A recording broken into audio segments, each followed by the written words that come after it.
রানীহাটি অভিশপ্ত গ্রাম মেদিনীপুর জেলার সীমান্ত ঘেঁষে শালবনের বুক চিরে অবস্থিত একটি ছোট্ট জনপদ রানীহাটি। আজও পাকা রাস্তা পুরোপুরি পৌঁছায়নি সেখানে। কাঁচা রাস্তার পাশ দিয়ে শিয়াল ঠিক শিয়ালের ডাক শুনলে গায়ে কাটা দেয়। আর গ্রামের উত্তর প্রান্তে পড়ে রয়েছে একটি পরিত্যক্ত জমি, নরকতলা নামে কুখ্যাত। শোনা যায় ওখানে এক সময় ছোটখাটো জমিদার বাড়ির শ্মশান ছিল। এক অশুভ রাতের পর সেই জমি হয়ে ওঠে এক ভয়ানক ভুতুড়ে জায়গা। গ্রামের কেউই সূর্যাস্তের পর সেই দিকে মুখ করে না। সূর্যি গ্রামেরই এক কলেজ পড়ুয়া ছেলে, শহরের থেকে পড়াশোনা করে। গরমের ছুটিতে বাড়ি এলে বন্ধুদের নিয়ে আড্ডা, গল্প আর রাতে চা পান করে সময় কাটানোই তার শখ। সে বছর জুন মাসে গ্রীষ্মকালীন ছুটি চলছিল। সূর্যি, মুকুল, জামাল আর গোপাল এই চার বন্ধু মিলে একদিন ঠিক করলো তারা নরকতলা ঘুরে দেখবে। মুকুল বলল, আরে ভূত তো কিছুই না, সব গাঁজাখুরি গল্প। জামাল মাথা চুলকে বলল, দেখিস সন্ধ্যাবেলাতে যদি কেউ ডাক দেয়, মাকে বলিস না, তখন বুঝবি ভূত কাকে বলে। হেসে হেসে ঠিক হলো পরের দিন রাত 8টায় তারা চারজন যাবে সেই জমির দিকে। পরদিন গ্রামের গলা অব্দি আধার নামে। চারজন ছেলেই হাতে টর্চ, পকেট কিছু আগরবাতি আর মাথায় একগাদা সাহস নিয়ে বেরিয়ে পড়ে। জমির ধারে পৌঁছতেই একটা অদ্ভুত গন্ধ এসে লাগে, চন্দন আর পচা গাছপালার মাঝামাঝি কিছু। বাতাস থমকে যায়, যেন কারো নিঃশ্বাস পড়ছে কানের কাছে। সূর্যি চিৎকার দিয়ে বলে ওঠে, আরে এগুলা সব আমাদের মনগড়া ভয়, চলো সামনে গিয়ে একটু বসি। কিন্তু গোপালের মুখ ফ্যাকাশে, সে কাপা গলায় বলে, এই তো গাছটার নিচে কে যেন বসে আছে রে। টর্চের আলো ফেলতেই দেখা গেল একটা সাদা কাপড় পরা মহিলা বসে আছে। তার চুল মাটিতে গড়িয়ে পড়েছে আর সে ধীরে ধীরে বলছে, মাকে বলিস না, মাকে বলিস না। সেই আওয়াজ যেন হাড় কাঁপানোর ঠান্ডা নিয়ে আসে।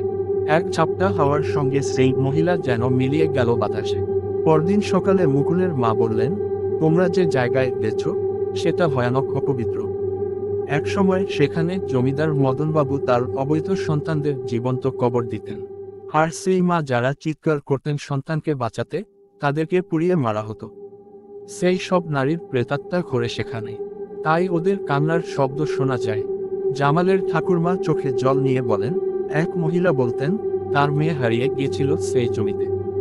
মেয়েটি বারবার বলতো, মাকে বলিস না, যেন কোনো প্রতিশ্রুতি দিয়েছিল সে ভয়ের মালিককে। এরপর শুরু হয় অদ্ভুত কাহিনী। প্রথমে গোপাল রাতে ঘুমের মধ্যে চিৎকার করে উঠে বসে গলায় দড়ি দিয়ে আত্মহত্যা করে। তারপর জামাল নিজেই নিজের চোখ উপরে নেয় বলে গুজব। তার পরিবারের লোকজন গ্রাম ছেড়ে পালায়।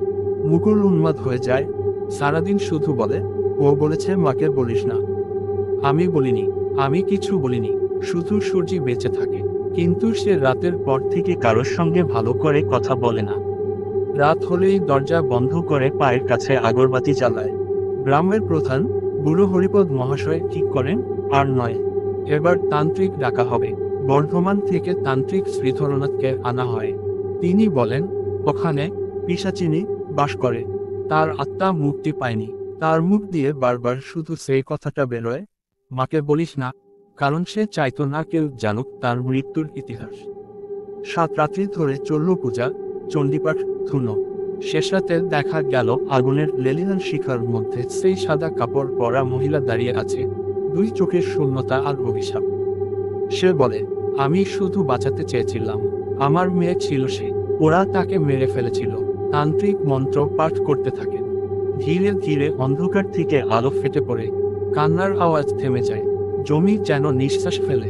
এখন নরকতলা জায়গাটা ভরাট করে সেখানে একটা শ্মশানঘাট হয়েছে, পাকা খাট, আলো রয়েছে। কেউ আর ভয় পায় না। তবে মাঝে মাঝে কোনো পূর্ণিমার রাতে কেউ কেউ শোনে হালকা কান্নার আওয়াজ, যেন বাতাসের গভীরে লুকিয়ে আছে কোনো মা, যে তার সন্তানের জন্য এখনো কান্না করে। আর কেউ যদি প্রশ্ন করে কে, তখন বাতাস ফিসফিস করে বলে, মাকে বলিস না,